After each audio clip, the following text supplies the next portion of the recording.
은혜 받으신 하나님 말씀은 요한계시록 6장 9절로 10절의 말씀입니다. 다섯째 인을 떼실 때에 내가 보니 하나님의 말씀과 저희의 가진 증거를 인하여 죽임을 당한 영혼들이 제단 아래에 있어 큰 소리로 불러 가로되 거룩하고 참되신 대주제여 땅에 거하는 자들을 심판하여 우리 피를 실현하여 주지 아니하시기를 어느 때까지 하시려나이까 하니. 아멘. 기도드리겠습니다. 하나님 아버지 감사합니다. 이방인의 구원의 때가 마지막 때임을 깨닫고 이 마지막 때를 하나님 아버지의 뜻대로 말씀대로 살면서 내세를 주님을 맞이할 준비를 하기를 원합니다. 인도하여 주시옵소서. 깨닫기를 원합니다. 성령님 조명하여 주옵소서. 예수님의 이름으로 기도드립니다. 아멘. 본문에서 첫째로 다섯째 인을 떼실 때에 제단 아래에 있는 순교자들이 큰 소리로 요구했습니다. 어린 양이신 그리스도께서 심판하시기 위하여 다섯째 인을 떼실 때에 심판의 기록이 인봉된 책을 7인으로 쳤는데 다섯째 인을 떼실 때에 그리스도를 증거하고 또 하나님의 말씀을 전하고 지키고 하는 것 때문에 목배임을 당한 자들, 죽임을 당한 자들이 순교자들이라고 하는데 이 순교자들이 부활한 후 휴거하여 천국의 제단 아래 있었습니다. 그러면 마태복음 27장에 주님이 십자가 지시고 부활하신 후에 성도들의 무덤이 열리고 성도들이 무덤에서 나와서 성읍으로 들어갔다고 하는 말씀은 무엇일까요? 그것은 모형이지 진짜 부활하는 것은 아닙니다. 그러면 구약의 엘리야나 에녹도 그림자적인 것이지 모형적인 것이지 실제는 아니다 이 말이에요. 예수님이 부활하신 후 올라가기 전까지는 아무도 올라간 자가 없습니다. 왜요? 예수님이 부활의 첫 열매이기 때문에 그렇습니다. 그러니까 고린도서 15장 20절을 놓치면 그들이 먼저 부활했다고 하지만 아닙니다. 딱 찍어서 부활의 첫 열매는 예수님밖에 없어요. 예수님 부활 이전에 나사로가 부활하는 것도 부활의 모형이지 나사로가 또 살다가 죽어서 아직 부활 못했어요. 했습니까? 아니거든요. 데살로니가전서 4장 13절로 18절에서 부활의 사건을 기록했는데 7년 대환란 전에 일어나서 올라가요. 살전 4장 14절부터입니다. 우리가 예수에 죽었다가 다시 사심을 믿을진대 이와 같이 예수 안에서 자는 자들도 하나님이 저와 함께 데리고 오시리라. 우리가 주의 말씀으로 너희에게 이것을 말하노니 주 강림하실 때까지 우리 살아남아 있는 자도 자는 자보다 결단코 앞서지 못하리라. 주께서 호령과 천사장의 소리와 하나님의 나팔로 친히 하늘조차 강림하시리니 그리스도 안에서 죽은 자들이 먼저 일어나고 그 후에 우리 살아남은 자도 저희와 함께 구름 속으로 끌어올려 공중에서 주를 영접하게 하시리니 그리하여 우리가 항상 주와 함께 있으리라. 그게 5장 2절입니다. 주의 날이 밤에 도적같이 이룰 줄을 너희 자신이 자세히 알미라. 저희가 평안하다 안전하다 할 그때에 잉태된 여자에게 해산의 고통이 이름과 같이 멸망이 7년 대환란이죠. 호련히 저희에게 이르리니 결단코 피하지 못하리라. 형제들아 너희는 어둠에 있지 아니하매 그날이 도적같이 너에게 임하지 못하리라. 아멘. 근데 4절은 가정법이에요. 형제들아 너희가 어두움에 사망과 죄악 세상 불의에 있지 아니한다면입니다. 아니한다면이지 확정적인 말이 아니에요. 너희가 믿으니까 너희는 아니야가 아니에요. 어두움에 사망과 불의, 죄악 세상에 계속해서 거하지 아니한다면 가정법입니다. 그날이 그런 자에게는 도적같이 임하지 못한다라는 것이에요.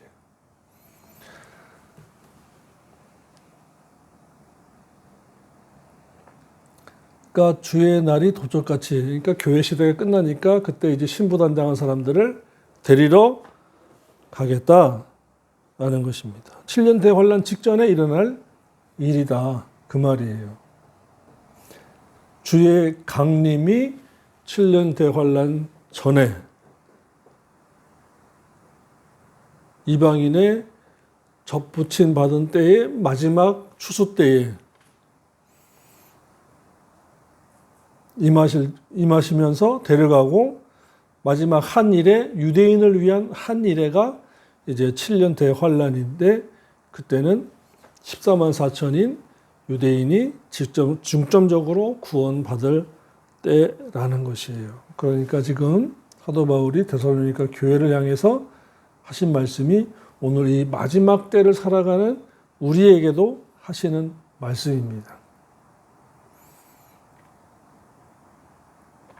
그리스도 안에서라는 말이에요. 그러니까 키워드가 그리스도 안에서 잠자야 하고 그리스도 안에서 신앙생활을 해야 됩니다. 그리스도 밖에서 신앙생활을 하는 사람도 있어요. 이거를 헷갈리면 안 돼요. 그리스도 밖에서라는 것은 믿고 난 다음에 진리생활을 하지 않으면 그리스도 밖에 있는 거예요. 입으로 주여 주여 한다고 다 천국 가나요? 아니거든요. 마태복음 7장 21절 23절에 주님 말씀했습니다. 입으로 주여 주여 하는 자만 다 천국 갈 것이 아니요 하늘에 계신 아버지 뜻대로 행한 자에 들어가리라 그랬어요. 그랬더니 주여 우리가 제자 노릇하고 선지자 노릇했어요. 근데 왜 못 가요? 그랬더니 주님의 대답이 뭐예요?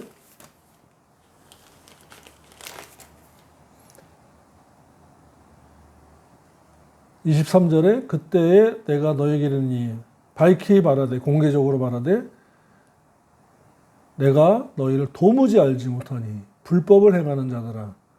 보십시오. 불법. 부정사와 율법이라고 하는 율법 계명이라는 노모소의 합성으로서 말씀을 부인하는 자들, 말씀대로 사는 삶이 없는 자들, 진리에 의한 인격의 성화가 없는 자들, 세마포 단장하지 않은 자들, 세마포는 뭐라고 그랬어요?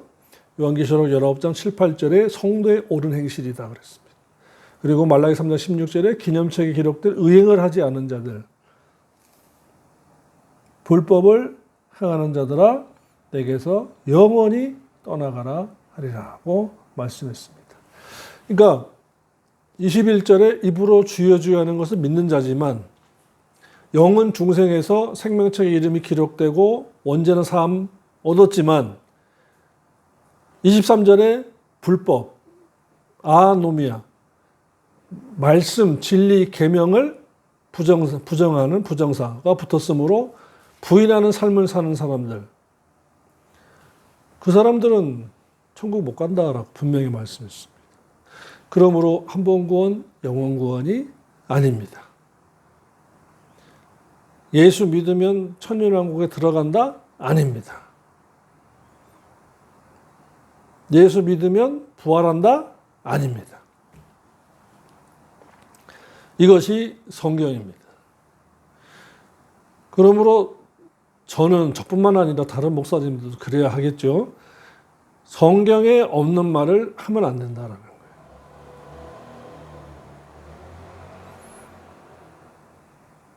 그 가장 속기 쉬운 성경에 있는 말 같지만 없는 말 중에 하나가 이겁니다. 하나님은 여러분들이 잘 되기를 원합니다. 그럼 아멘 할렐루야 하겠죠? 그러나 하나님의 뜻은 우리가 그분을 섬기고 그분 뜻대로 사는 것이다 라고 말씀했어요. 그러니까 설교자가 한 멘트 아와 어를 조금만 바뀌어도 우리는 인본주의로 흐르게 돼 있어요.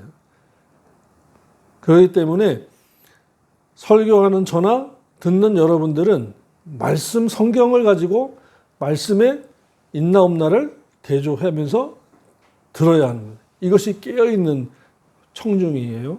이것이 깨어있는 믿음이에요. 그리고 집으로 돌아가셔서 다시 또 들어봐야 돼요. 내가 놓친 말씀이 있었는가? 내가 어느 순간에 마귀가 너 이 말씀 들으면 안 돼 하면서 깜빡 졸음을 줘서 내가 놓친 말씀은 없는지 들어야 됩니다.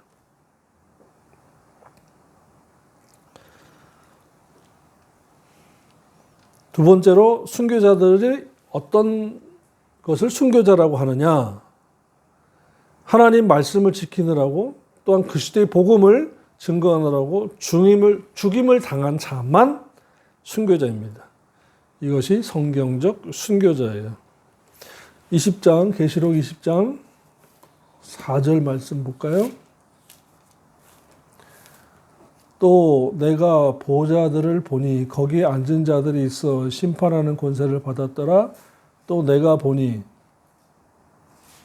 그러니까 원문 성경에는 또 내가 보니 여기서부터 4절이고요. 받았더라가 앞에 3절까지입니다.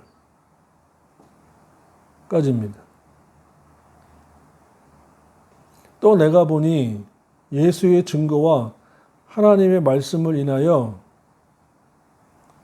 목배임 받은 자의 영혼들과 또 짐승과 그의 우상에게 경배하지도 아니하고 이마와 손에 그의 표를 받지도 아니한 자들이 살아서 그리스도로 더불어 천년 동안 왕노릇 하리라. 아멘. 자, 순교자의 정의는 설교자가 정한다고 해서 순교자가 아니에요. 성경의 근거로 순교자는 이렇다라고 성경은 정하시고 또한 말씀하시고 기록했습니다.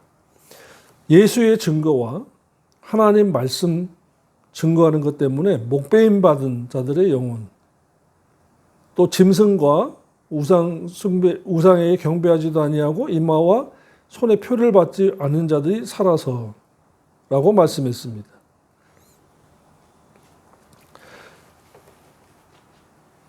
여러분, 전쟁 때에 교회를 지키다가 죽은 자들이 순교자가 아니에요. 순직은 할 수 있어요. 자, 우리가 교회에 대해 두 가지를 배웠습니다. 나오스 성전과 히에론 성전. 몸 성전이 있어요. 몸 성전. 주님께서도 핍박을 당할 때 피해라고 그러고 말씀하셨습니다. 피해 다녀라. 핍박할 때. 딴 데 가서 또 복음을 전해도 된다라는 거예요. 근데 예배당 건물 지키려다가 죽었다. 근데 그 쳐들어온 공산주의자들이 너 예수 믿어? 안 믿어? 믿습니다. 죽일 건데도 믿을 거야? 예. 땅. 그러면 순교예요. 근데 예배당 건물 지키려다가 예수 그리스도를 부인하느냐 부인하지 않느냐에 대한 답이 없으면 순직이에요. 순직. 순교는 예수 그리스도의 증거와 말씀 때문에 당하는 거예요. 이것이 성경적입니다. 믿을래 안 믿을래? 믿으면 죽이고 안 믿으면 살려줄게 라는 것입니다. 그러므로 내가 말씀 지키다가 죽은 것 외에는 순교가 아니에요. 20장 4절이 순교되어야 대한 성경적 정의입니다. 자, 그리고 또 한 가지 살펴본다면 헤롯 왕이 죽인 2살 아래 아기들도 순교자일까? 아닙니다. 헤롯 왕의 악행에 의해서 희생된 희생자들이에요.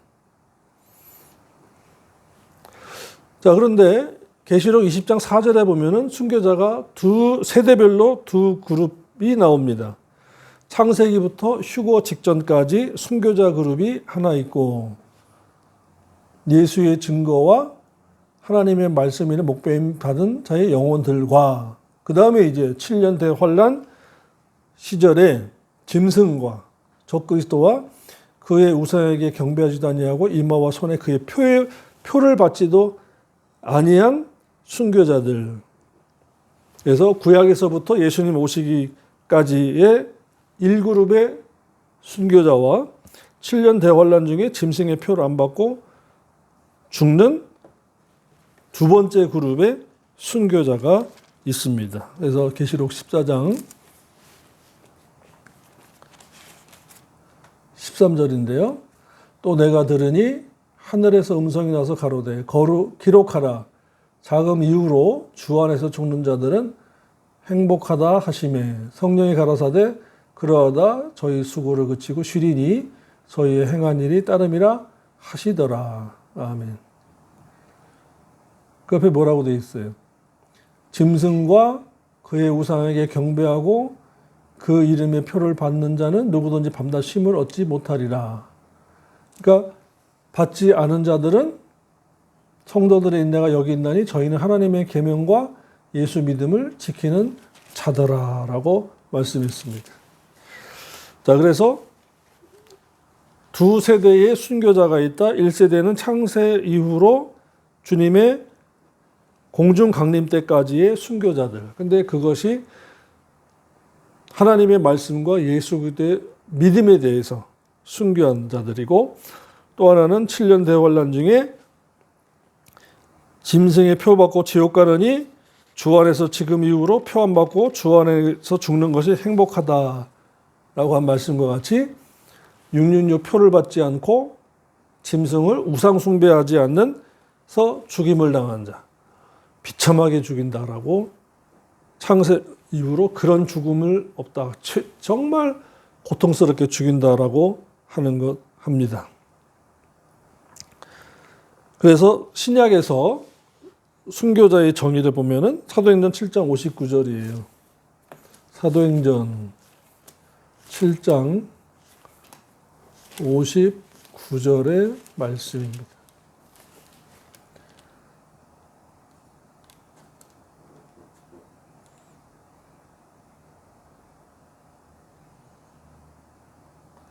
저희가 돌로 스데반을 치니 스데반이 부르짖어 가로되 주 예수여 내 영혼을 받으옵소서 하고 무릎을 꿇고 크게 불러 가로되 주여 이 죄를 저들에게 돌리지 마옵소서 이 말을 하고 자니라 했어요. 51절부터 이제 54절이 말씀을 증거한 거예요. 목이 굳고 마음과 귀에 할례를 받지 못한 유대 사람들아 너희가 항상 성령을 거스려 너희 조상과 같이 너희도 행하는도다. 너희 조상들은 선지자 중에 누구를 핍박하지 아니하였느냐. 의인이 오시리라 예고한 자들을 저희가 죽였고 이제 너희는 그 의인을 잡아준 자요 살인한 자가 되나니 너희가 천사에 전한 율법을 받고도 지키지 아니하였도다 하니라. 저희가 이 말을 듣고 마음에 찔려 저희를 향한 이를 갈거늘. 그러니까 말씀을 증거하고 책망을 했더니 저희들이 이를 갈고 이제 돌을 들어서 쳐서 죽였던 거예요.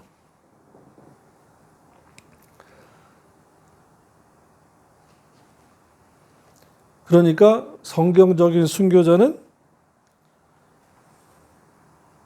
말씀을 지키고 복음을 증거한 것 때문에 죽은 것 외에는 순교자라고 할 수가 없는 것입니다. 그러니까 우리가 순교자라고 정했다 해서 천국에서는 하나님 아버지께서는 너희들 뭐 하는 거니? 성경에서 정해놓은 순교자의 정의도 모르는 거니? 안 배운 거니? 연구도 안 했니? 하고 책망하실 수가 있는 것입니다.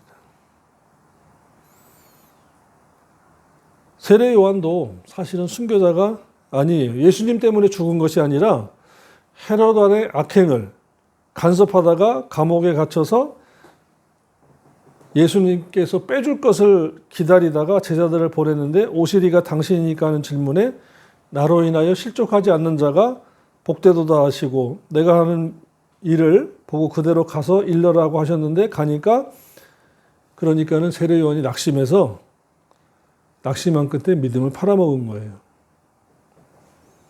베드로전서 4장 15절에는 남의 일에 간섭하지 말라고 했습니다. 베드로전서 4장 15절.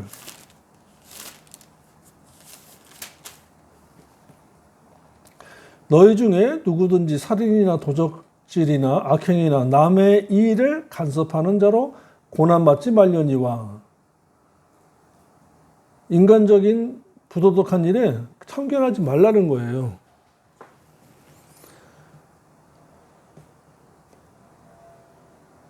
헤롯 왕이 그 동생의 그 부인을 데리고 살았거든요.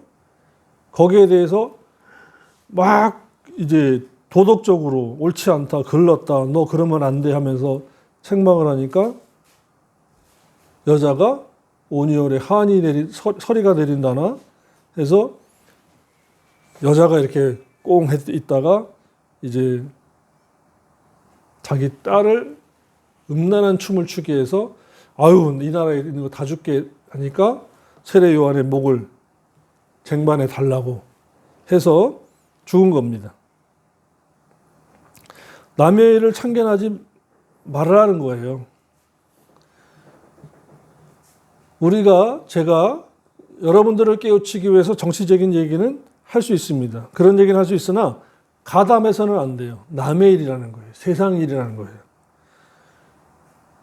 정치적인 말은 하지 말아야 돼요. 할 수는 있으나 거기 가담하지 말아야 돼요. 예수님이 한 번도 빌라도를 찾아가서 백을 쓴 적도 없고 빌라도가 타협한 적도 없는 분이세요. 정종분리 원칙이다라는 겁니다. 그러면 우리가 정치가들을 위해서 어떻게 되느냐? 디모데전서 2장 6절에 그들을 위하여 기도하는 수밖에 없어요.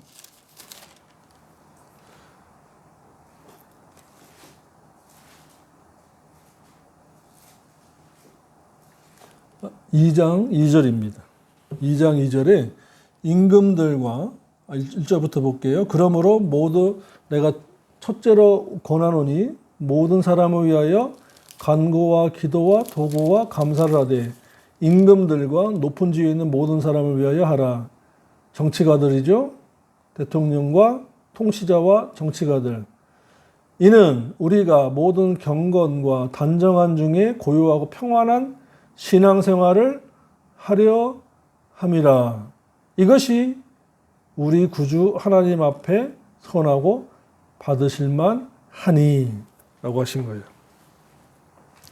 나라와 민족을 위해서는 기도를 하되 거기에서 당을 만들고 뛰어들어서 대통령에 출마하고 그렇게 하지는 말라라는 것이죠. 위하여 기도는 하라는 거예요.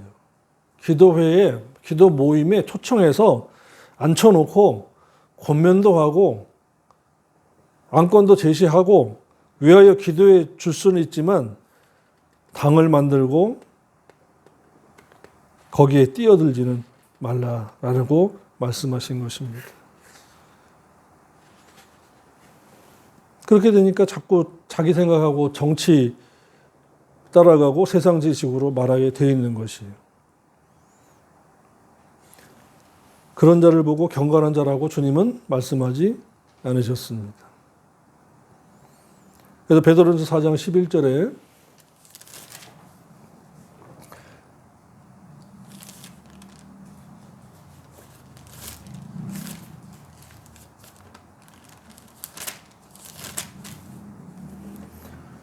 만일 누가 말하려면 하나님의 말씀을 하는 것 같이 하고 누가 봉사하려면 하나님의 공급하신 힘으로 하는 것 같이 하라.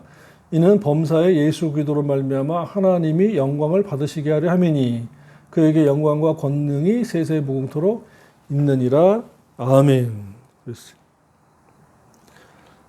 그래서 순교자란 무엇이냐? 예수 그리스도의 증거와 복음이죠. 하나님의 말씀을 지키는 것 때문에 목배임 받은 자들이라는 거예요. 한문으로는 순교자지만 목배임 받은 자의 펠레키스메논을 사용했습니다. 도끼나 양날의 검으로 펠라코스, 목을 베어내다 자르다로 했는데 그것이 순교자다. 사도 바울이 목배임을 받았으니까 순교자예요. 순교의 내용으로는 계시록 20장 4절과 사도행전 7장 51절로 53절. 그러니까 우리가 확실하게 알 수 있는 순교의 내용입니다. 다시 볼까요? 계시록 20장 4절에 예수의 증거와 하나님 말씀 때문에 목배임 받은 자들의 영혼과 우상에게 경배하지도 않고 이마와 손에 표도 받지 않은 자들. 그러니까 경제 활동을 할 수가 없어요. 그러니까 얼마나 공고해요. 그런데도 차라리 죽으리라 하면서 순교당한 자들. 그리고 사도행전 7장에서 스데반 집사와 같이 이제 복음을 증거하다가 죽은 자들이 바로 순교자들입니다. 그래서 예수 믿으면 죽는다, 죽인다, 믿을래? 당장에 죽일 건데도 믿을래? 믿는다 하고 죽이면 그것만 순교자에 속하는 것입니다. 그러니까 저와 여러분이 하나님이 알아주시는 것만 해야 돼요. 사람이 알아주는 건 하니까 매스컵에서 뜨지요. 세계 각국에서 막 헌금이랍시고 오지요. 그 단위가 막 억 단위로 들어오니까 이걸 이제 안 할 수가 없게 되는 거예요. 그러니까 어떻게 돼요? 조직이 조직으로 자꾸 굴러가고 핵심적인 예수, 그리스도와 말씀, 진리가 어느 순간에 보면 없어졌어요. 그야 물론 얘기는 합니다. 하는데 보니까 처음과 달라졌어요. 이것을 변질이라고 그래요. 속화라고 하는 것입니다. 세 번째로 믿는 자들 중에 속화되어 세상에 안주하는 자들의 죄를 들춰내어 책망하는 자들을 죽인다고 했습니다. 순교는 누가 할 수 있느냐 하면요. 믿는 자 중에 세속화돼서 죄를 들춰내어 책망하는 자들을 죽여서 순교시키는 거예요. 사도행전 7장 51절 53절에 스데반 집사가 그렇고요.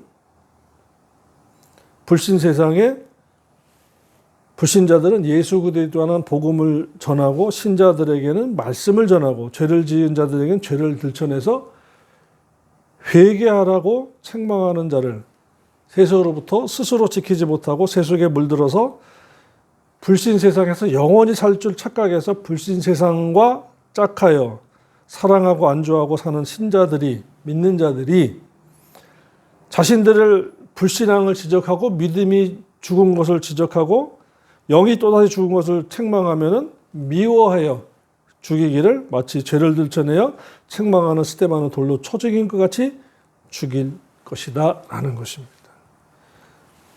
그래서 사도 바울이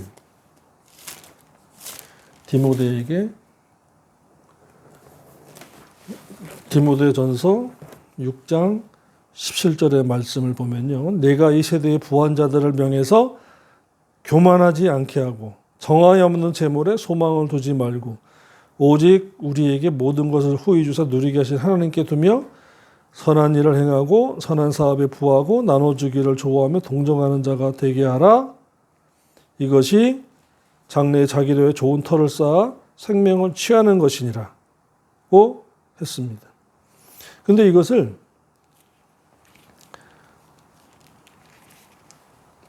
강한 말로 하지 않으면 이 부자들이 못 알아들어요. 내가 없으면 교회가 운영이 안 될 텐데, 내가 없으면 자녀들 유학 못 보낼 텐데, 내가 없으면 교인들이 나를 따르는 교인들이 많아서 같이 내가 나가면 나갈 텐데, 그래서 교만해진단 말이에요. 교만이 벌써 있어요.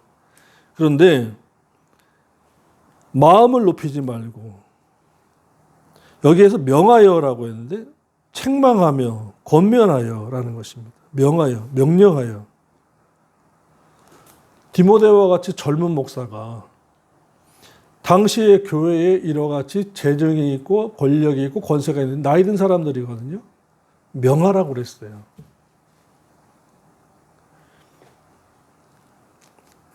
물질 따라가는 것은 죄가 됩니다. 믿는 자에게.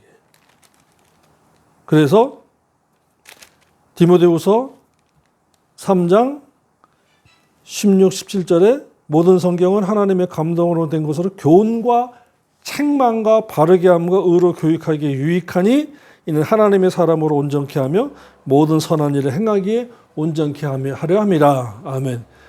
했습니다. 그러니까 이 말씀을 전하는 것에 있어서 말씀을 전하면 그것이 부유한 자든 권세 있는 정치가든 도지사든 국회의원이지 간에 교훈과 책망과 바르게 하면 의로 교육하게 유익하다라고 하기 때문에 말씀을 잘 전해야 돼요. 딴소리 하니까 그 틈을 비집고 나가려고 자꾸 밥 먹읍시다, 여행 갑시다, 옷 맞추러 갑시다 하는 거예요. 자꾸 틈을 만들려고 그래요, 부자들은요.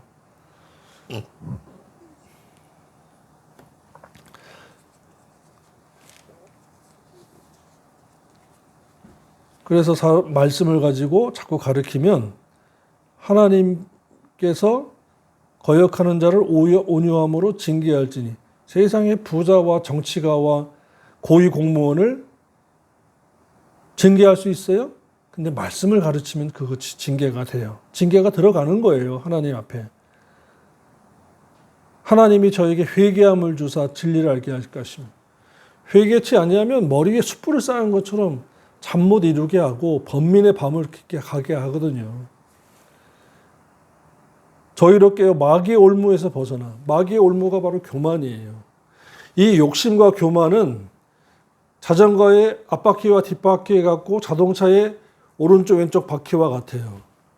욕심과 교만.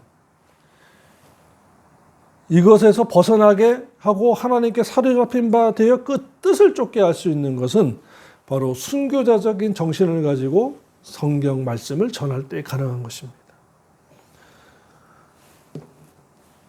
오늘날 예화가 많고 간증이 많은 것이 왜 그렇습니까? 말씀을 전하다 보면 장로가 걸리고 권사가 걸리고 안수집사가 걸리고 서리집사가 걸리고 성가대장이 걸리고 성가대원이 걸리고 반주자가 걸리고 이것저것 빼다 보면 말씀이 없어요. 그럼 어떻게 해야 돼요? 주님 안에서 같이 죽자. 그리고 같이 살자예요.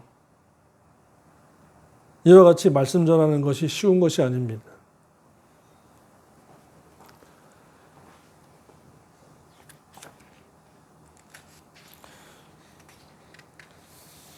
이와 같이 책망의 말씀을 듣고 아멘, 아멘, 주님 제가 그랬습니다. 회개하고 바로 살겠습니다 하는 사람들이 순교자적인 영성을 가진 사람들이에요. 여러분 잘 들으세요. 어느 날 갑자기 순교하겠습니다가 안 됩니다. 말씀으로부터 경건의 훈련, 순교의 훈련, 십자가 지는 훈련, 내려놓는 훈련, 생활 속에서 이러한 신앙생활 속에서 훈련이 되지 않는데 어떻게 갑자기 순교하겠어요? 왜요? 그 가치를 모르거든요. 우선순위를 몰라요. 그리고 제일 중요한 것은 하나님을 사랑하지 않았어요. 하나님을 사랑한 자가 순교할 수 있는 것입니다. 하나님 앞에서 생명의 빛, 사랑의 빛, 복음의 빛, 그리고 이것을 내가 갚아야 되는데 갚을 길이 없네. 주여 차라리 내 목숨을 원금과 이자로 갚겠습니다 하는 자가 순교할 수 있는 것입니다. 오늘 저와 여러분이 이 마지막 때에 순교자의 영성을 요구하십니다. 하나님 아버지는 저와 여러분 보고 십자가 지고 주님 따르라고 했습니다. 주님은 십자가 지고 나를 따르라고 하시면서 다 내려놓고 나를 따르라고 했습니다. 그것은 말씀 듣고 말씀대로 살면서 가야 하는 길입니다. 말씀 안에 있는 길입니다. 그래야 그 말씀 안에서 부활이 있고 그 말씀 안에서 휴거가 있는 것입니다. 이 마지막 때에 헷갈리지 마십시오. 무엇이 헷갈리게 하는 요소인 줄 아십니까? 욕심 때문에 그래요. 그리고 교만 때문에 그래요. 가장 중요한 것은 체면입니다. 사람들이 나를 어떻게 볼까 하는 그 체면에 욕심이 밑에서 흔들고 교만이 틀을 만들고 있는 거예요. 저와 여러분이 이 한 주간 말씀의 거울 앞에서 우리 자신을 잘 비춰봅시다. 자신을 비춰보고 내 옷이 아닌 것은 벗으세요. 내가 갖고 있어야 될 것이 아닌 것 같으면 손에서 내려놓으세요. 그리고 말씀 붙들고 기도하면서 묵상하면서 주님 바라보고 주님 의지하십시다. 주님께서 그 말씀 속에서 길을 열어주시고 가야 할 가치관을 보여주시고 우선순위를 정리하게 해 주실 것입니다. 이번 한 주간을 순교자의 정신으로 살아서 승리하시는 저와 여러분 되기를 주님의 이름으로 축원합니다. 기도드리겠습니다. 하나님 아버지 감사합니다. 오로지 하고 진리의 말씀 붙잡고 이 마지막 때를 순교자의 영성으로 순교자적인 믿음으로 살아가 하나님 아버지께서 보라 신랑이로다 맞으러 나오라 이리로 올라라는 그 음성을 들을 뿐만 아니라 하나님 아버지 제단 앞에 서서 내가 이렇게 살다 왔습니다. 인생 보고 드리고 목회 보고 드리는 우리 언약교회 교인들이 다 되도록 강복하여 주옵소서. 예수님의 이름으로 기도드립니다. 아멘.